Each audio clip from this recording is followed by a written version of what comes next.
ایک گاؤں میں ایک آدمی رہتا تھا۔ وہ بہت لالچی تھا۔ وہ گاؤں گاؤں جا کر برف کے گولے بنا کر بیچتا تھا۔ بچے اس کے گولے بہت پسند کرتے تھے اور بڑے شوق سے مزے لے لے کر اس کے گولے کھاتے تھے۔ اور وہ اسکول کے سامنے چھٹی کے ٹائم باہر کھڑا ہو جاتا اور زور زور سے آوازیں لگاتا، گولے لے لو، ٹھنڈے میٹھے گولے لے لو، گولے لے لو، بڑے مزیدار گولے لے لو۔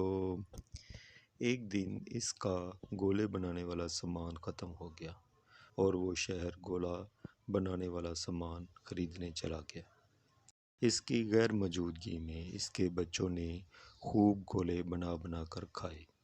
بچوں نے لال، پیلا، سبز رنگ کے گولے بنا بنا کر کھائے اور خوب شربت ڈال کے کھائے۔ گولا بیچنے والا شہر سے جب واپس آیا اور اپنا سامان تیار کیا اور پھر گولا بیچنے کے لیے چلا گیا۔ جب وہ رات کو واپس آیا تو کیا دیکھتا ہے کہ اس کے بچوں کو بخار ہے اور ان سب کے گلے بھی خراب ہیں، اور وہ ان کو ڈاکٹر کے پاس لے گیا۔ ڈاکٹر نے بتایا کہ زیادہ ٹھنڈا اور خراب کوالٹی والی چیز کھانے سے ان کو بخار اور گلے خراب ہو گئے ہیں۔ ڈاکٹر نے بچوں کو دوا دی اور وہ دوائی لے کر واپس گھر آ گئے۔ آ کر اس نے اپنی بیوی سے پوچھا، ارے بیگم، آج انہوں نے ایسی کون سی چیز کھا لی ہے جس سے ان کو بخار اور ان کے گلے اتنے زیادہ خراب ہو گئے ہیں؟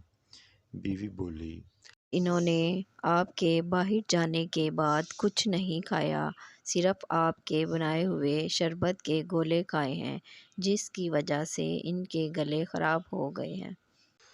گولا بیچنے والا آدمی سمجھ گیا کہ میرے ناقص کوالٹی کے گولوں کی وجہ سے میرے بچے بیمار ہوئے۔